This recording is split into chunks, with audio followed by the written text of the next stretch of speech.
ಹಿಂದಿನ ವಾರ ನಾನೊಂದು ಜೂನಿಯರನ್ನು ಮೀಟ್ ಆಗಿದ್ದೆ. ಅವರು ಡೆವಲಪರ್, 4 ವರ್ಷ ಎಕ್ಸ್ಪೀರಿಯನ್ಸ್. ಹೀಗೆ ಮಾತಾಡಬೇಕು ಅಂತಿದ್ರೆ ಗೊತ್ತಾಯಿತು ಅವರು ಕಂಪನಿಯನ್ನು ಸ್ವಿಚ್ ಮಾಡಲಿಕ್ಕೆ ನೋಡ್ತಾ ಇದ್ದಾರೆ. ಡೆವಲಪ್ಮೆಂಟ್ ಫೀಲ್ಡಲ್ಲೇ ನೋಡ್ತಿದ್ದೀರಾ ಅಥವಾ ಬೇರೆ ಡೊಮೇನಿಗೆ ಬರ್ತೀರಾ ಅಂತ ಕೇಳುವಾಗ ಅವ್ರು ಹೇಳಿದರು ಡೆವಲಪ್ಮೆಂಟಲ್ಲೇ, ಆದರೆ ಒಂದು 3 to 4 months ಬ್ರೇಕ್ ತಗೊಳ್ತಾ ಇದ್ದೇನೆ, ಯಾಕಂದರೆ ಟು ಅಪ್ ಸ್ಕಿಲ್ ಹಿಮ್ಸೆಲ್ಫ್. ಕೆಲವು ಸಜೆಷನ್ಸ್ ನನ್ನ ಹತ್ರ ಕೇಳಿದರು. ಸೊ ನನ್ನ ಈ 8 years ಆಫ್ ವರ್ಕ್ ಎಕ್ಸ್ಪೀರಿಯನ್ಸಲ್ಲೂ ಹಾಗೂ ಕರೆಂಟ್ IT ಹಾಗೂ ಡೆವಲಪ್ಮೆಂಟ್ ಸ್ಟ್ಯಾಂಡರ್ಡ್ಸ್ ಪ್ರಕಾರ ನೋಡುವಾಗ I suggested him generative AI. Hi, ನೀವೊಬ್ಬರು ಡೆವಲಪರ ಅಥವಾ ಡೆವಲಪ್ಮೆಂಟ್ ಫೀಲ್ಡಿಗೆ ಬರಲಿಕ್ಕಿರುವವರ? ಹಾಗಿದ್ರೆ 1 ಸೆಕೆಂಡ್ ಪಾಸ್ ಮಾಡಿ ಆ್ಯಂಡ್ ಇದರ ಬಗ್ಗೆ ಥಿಂಕ್ ಮಾಡಿ.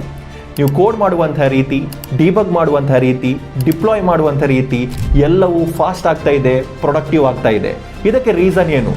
S, it's AI and more predominantly it's generative AI. So ಈ ವಿಡಿಯೋದಲ್ಲಿ ನಾನು ಎಕ್ಸಾಕ್ಟ್ಲಿ 5 ರೀಸನ್ಸ್ ಹೇಳಿಕೊಡ್ತಾ ಇದ್ದೇನೆ ಯಾಕೆ generative AI is no more an option but a survival skill. ಬರೀ ಹೈಪಿಂದಾಗಿ ಹೇಳ್ತಾ ಇಲ್ಲ, ರಿಯಲ್ ವರ್ಲ್ಡ್ ಡೇಟಾ ಕೊಟ್ಟು ಡಿಸ್ಕಸ್ ಮಾಡೋಣ. Reason number 1, AI is becoming your new ID. So ನಾವು ಹೇಗೆ ಕೋಡ್ ಬರೀತಿದ್ವಿ? For decades we were using VS Code, IntelliJ, Eclipse ಈ ರೀತಿಯಾಗಿರುವಂಥ ಟೂಲ್ಸನ್ನು ಯೂಸ್ ಮಾಡ್ತಿದ್ವಿ. ಸೊ ಈ ಟೂಲ್ಸನ್ನು ಯಾಕೆ ಡಿಸೈನ್ ಮಾಡಿದ್ದಾರೆ? It's used to make our development process much faster, like autocomplete, syntax highlighting and debugging. ಆದರೆ ಕೊನೆಗೂ ಹೆವಿ ಲಿಫ್ಟ್ ಮಾಡಬೇಕಾದವರು ಯಾರು? ನಾವು ಡೆವಲಪರ್ಸ್. ಈಗ ಜನರೇಟಿವ್ AI ಅಲ್ಲಿ ಕೆಲವು ಟೂಲ್ಸ್ಗಳು ಬಂದಿವೆ. ಸೇ ಫಾರ್ ಎಕ್ಸಾಂಪಲ್ ಗಿಟ್ಹಬ್ ಕೋಪೈಲಟ್ ಅಥವಾ cursor AI.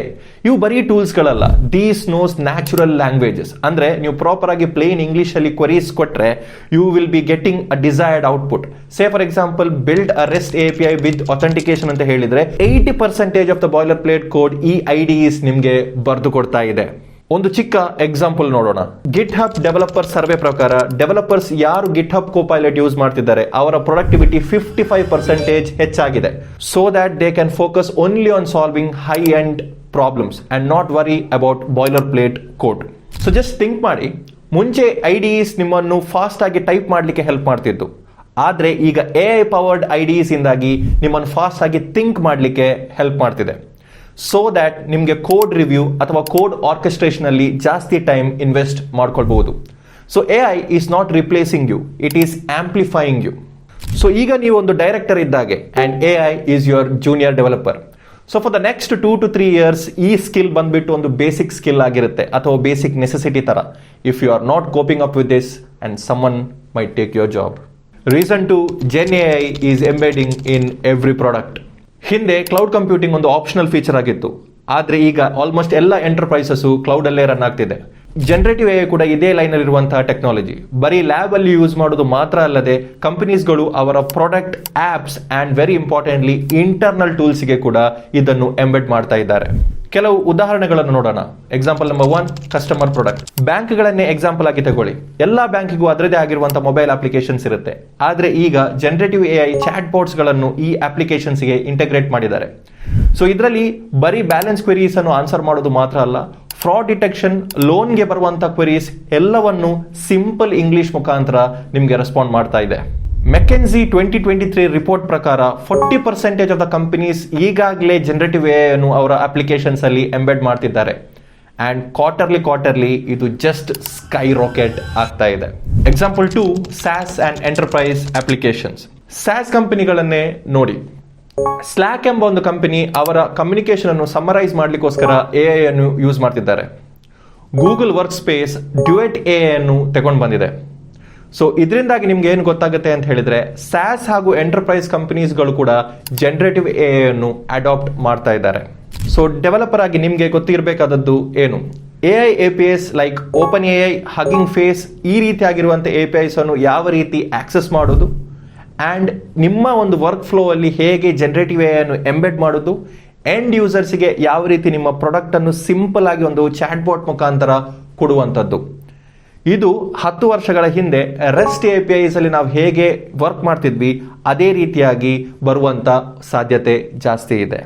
Example 3, internal developer productivity. ಕಂಪನೀಸ್ಗಳು ಮಾತ್ರ ಅಲ್ಲ, ಡೆವಲಪರ್ಸ್ ಕೂಡ ಅವರ ಪ್ರೊಡಕ್ಟಿವಿಟಿಯನ್ನು ಹೆಚ್ಚು ಮಾಡಲಿಕ್ಕೋಸ್ಕರ ಜನರೇಟಿವ್ AI ಟೂಲ್ಸ್ಗಳನ್ನು ಯೂಸ್ ಮಾಡ್ತಾರೆ. ಅವರ ಲಾಗ್ಸ್ ಅನ್ನು ಸಮರೈಸ್ ಮಾಡಲಿಕ್ಕೆ, ಕಾನ್ವರ್ಸೇಷನ್ಸ್ ಅನ್ನು ಸಮರೈಸ್ ಮಾಡಲಿಕ್ಕೆ ಅಥವಾ ಕೋಡ್ ರಿವ್ಯೂ ಮಾಡಲಿಕ್ಕೆ, ಇನ್ನಿಲ್ಲ ಅಂತಿದ್ರೆ ಎಂಟೈರ್ ಪ್ರಾಜೆಕ್ಟ್ ಇದು ಡಾಕ್ಯುಮೆಂಟೇಶನ್ ಮಾಡಲಿಕ್ಕೋಸ್ಕರ ಕೂಡ ಜನರೇಟಿವ್ AI ಅಪ್ಲಿಕೇಶನ್ಸ್ ಅನ್ನು ಯೂಸ್ ಮಾಡ್ತಿದ್ದಾರೆ. ಸೊ ಇದರಿಂದಾಗಿ ಡೆವಲಪರ್ಸ್ ಇದು ನೂರಾರು ಅವರ್ಸ್ ಆಫ್ ಟೈಮ್ ಅನ್ನು ನಮಗೆ ಸೇವ್ ಮಾಡ್ಕೊಳ್ಬಹುದು. Reason number 3, career insurance in the world of automation.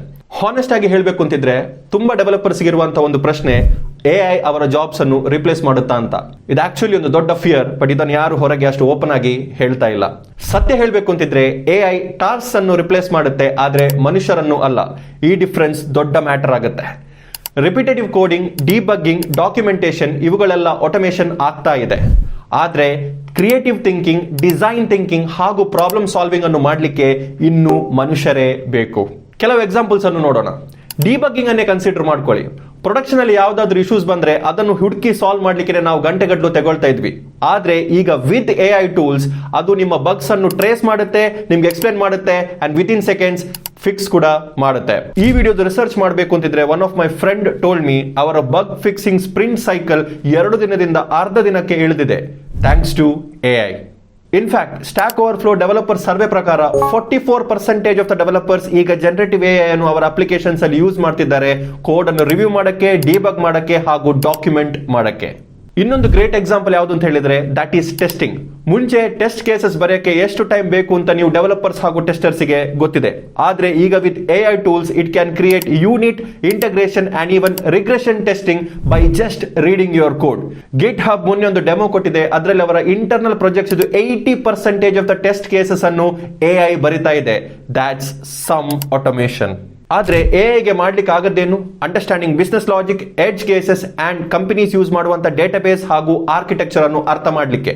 AI ನಿಮ್ಗೊಂದು 5 ಅಲ್ಗೋರಿಥಮ್ ಕೊಡುತ್ತೆ. ಆ ಕೊಟ್ಟಿರುವಂತ ಅಲ್ಗೋರಿಥಮ್ ಅಲ್ಲಿ ಚೂಸ್ ಮಾಡಬೇಕಾಗಿರೋದು ನೀವೇ for the scalability and reliability of your organisation. Gen AI isn't coming for your job, it's coming for the boring part of your job. So please upgrade. That's true career insurance. Reason 4, companies saves million with AI productivity. Companies actually care ಮಾಡುವಂತ 2 ವಿಷಯಗಳು ಯಾವುದು ಅಂತ ಗೊತ್ತುಂಟಾ? That is productivity and cost. So ಯಾವುದೇ technology ಈ 2 ಕ್ರೈಟೀರಿಯಾವನ್ನು meet ಆಗೋದು ಅಂತಿದ್ರೆ then that technology is called as a successful technology. For example, cloud and DevOps. ಅದೇ ಸ್ಕೇಲ್ ಅಲ್ಲಿ ಜನರೇಟಿವ್ AI ಕೂಡ ಗ್ರೋ ಆಗ್ತಾ ಇದೆ. ಬ್ಯಾಕ್ ಟು ಎಕ್ಸಾಂಪಲ್, ನೀವು ಇಂಡಿವಿಜುವಲ್ ಲೆವೆಲ್ ಅಲ್ಲಿ ನೋಡೋದು ಅಂತಿದ್ರೆ AI ಟೂಲ್ಸ್ ಗಳಾಗಿರುವಂತಹ ಗಿಟ್ಹಬ್ ಕೋಪೈಲಟ್ ಹಾಗೂ ಕರ್ಸರ್ AI ಇಂದಾಗಿ ಒಂದು ಡೆವಲಪರ್ ಇದು ಪ್ರೊಡಕ್ಟಿವಿಟಿ 40 to 60% ಹೆಚ್ಚಾಗ್ತಾ ಇದೆ. ಅದು ಕಡಿಮೆ ಅಮೌಂಟ್ ಅಂತ ಫೀಲ್ ಆಗ್ಬೋದು, ಆದ್ರೆ ಒಂದು ಎಂಟರ್ಪ್ರೈಸ್ ಸ್ಕೇಲ್ ಅಲ್ಲಿ ನೋಡುವಾಗ ದಾಟ್ಸ್ ಹ್ಯೂಜ್. ಜಸ್ಟ್ ಇಮ್ಯಾಜಿನ್ ಮಾಡ್ಕೊಳ್ಳಿ, ಒಂದು ಡೆವಲಪರ್ ದಿನಕ್ಕೆ 1 ಅವರ್ ಅನ್ನು ಸೇವ್ ಮಾಡಿದ್ರೆ ವಾರಕ್ಕೆ 5,000 ಅವರ್ಸ್ ಸೇವ್ ಮಾಡಿದಾಗೆ. ಅದನ್ನೊಂದು ವರ್ಷಕ್ಕೆ ನೀವು ಕ್ಯಾಲ್ಕುಲೇಟ್ ಮಾಡೋದು ಅಂತಿದ್ರೆ ನಿಮ್ಗೆ 120 ನ್ಯೂ ಡೆವಲಪರ್ಸ್ ಅನ್ನು ನಿಮ್ಮ ಟೀಮಿಗೆ ಆಡ್ ಮಾಡಿದಾಗೆ ಆಗುತ್ತೆ, ಅಂಡ್ ಎವ್ರಿಥಿಂಗ್ ವಿದೌಟ್ ಹೈರಿಂಗ್. ಈ ರಿಪೋರ್ಟ್ ಪ್ರಕಾರ ಯಾವುದೆಲ್ಲ ಕಂಪನೀಸ್ ಜನರೇಟಿವ್ AI ಅನ್ನು ಅವರ ಸಾಫ್ಟ್ವೇರ್ ಡೆವಲಪ್ಮೆಂಟ್ ಪ್ರೊಸೆಸ್ ಅಲ್ಲಿ ಯೂಸ್ ಮಾಡ್ತಿದ್ದಾರೋ ಅವರ ರಿಲೀಸ್ ಪ್ರೊಸೆಸ್ 30% ಹೈ ಆಗ್ತಾ ಇದೆ ಅಂಡ್ ಅವರ ಪ್ರೊಡಕ್ಷನ್ ಕಾಸ್ಟ್ 20% ಲೋ ಆಗ್ತಾ ಇದೆ. ಇದು ನಾನು ಹೇಳಿದ್ದಲ್ಲ, it's based on McKinsey's report. ಬರೀ ಡೆವಲಪ್ಮೆಂಟ್ ಟೀಮ್ ಮಾತ್ರ ಜನರೇಟಿವ್ AI ಅನ್ನು ಯೂಸ್ ಮಾಡ್ತಿಲ್ಲ. ಮಾರ್ಕೆಟಿಂಗ್ ಟೀಮ್ ಅವರ ಆಡ್ ಕಾಪೀಸ್ ಬರೆಯಕ್ಕೆ, HR ಟೀಮ್ ಅವರ ಸ್ಕ್ರೀನಿಂಗ್ ರೌಂಡ್ಸ್ಗೆ ಹಾಗೂ ಫಿನಾನ್ಸ್ ಟೀಮ್ ಅವರ ರಿಪೋರ್ಟ್ಸ್ ಅನ್ನು ಸಮರೈಸ್ ಮಾಡ್ಲಿಕ್ಕೋಸ್ಕರ. ಇದೆಲ್ಲ ಮ್ಯಾನ್ಯುವಲಿ ಮಾಡೋದು ಅಂತಿದ್ರೆ ಹವರ್ಸ್ ಆಗ್ತಾ ಇತ್ತು, ಆದ್ರೆ ಈಗ ಜಸ್ಟ್ ವಿದಿನ್ 5 minutes ನಿಮ್ಗೆ ಕಂಪ್ಲೀಟ್ ರಿಸಲ್ಟ್ಸ್ ನಿಮ್ಮ ಮುಂದೆ ಬರುತ್ತೆ by using ChatGPT or Claude AI. ಒಂದು ಡೆವಲಪರಿಗೆ ತುಂಬಾ ಡ್ರೆಡ್ಫುಲ್ ಆಗಿರುವಂತ ಟಾಸ್ಕ್ ಯಾವುದು ಅಂತ ಹೇಳಿದ್ರೆ ಬರ್ದಿರುವಂತ ಕೋಡ್ ಅನ್ನು ಡಾಕ್ಯುಮೆಂಟ್ ಮಾಡೋದು.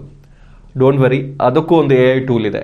ಸೊ ಮಿಂಟ್ಲಿಫೈ ಅಂತ ಒಂದು AI ಟೂಲ್ ಅದೇನ್ ಮಾಡುತ್ತೆ ಅಂತ ಹೇಳಿದ್ರೆ ನೀವು ಬರ್ದಿರುವಂತ ಕೋಡ್ ಅನ್ನು ಕಂಪ್ಲೀಟ್ಲಿ ಸ್ಕ್ಯಾನ್ ಮಾಡಿಕೊಂಡು ಅದರ ಡಾಕ್ಯುಮೆಂಟೇಶನ್ ಅನ್ನು ರೆಡಿ ಮಾಡಿ ಕೊಡುತ್ತೆ. ಸೊ ಇದರಿಂದಾಗಿ ಏನಾಗುತ್ತೆ, ಡೆವಲಪರ್ ಇದು ಟೈಮ್ ಸೇವ್ ಆಗುತ್ತೆ. ಟೈಮ್ ಸೇವ್ ಆದಾಗ ಪ್ರೊಡಕ್ಟಿವಿಟಿ ಇನ್ಕ್ರೀಸ್ ಆಗುತ್ತೆ.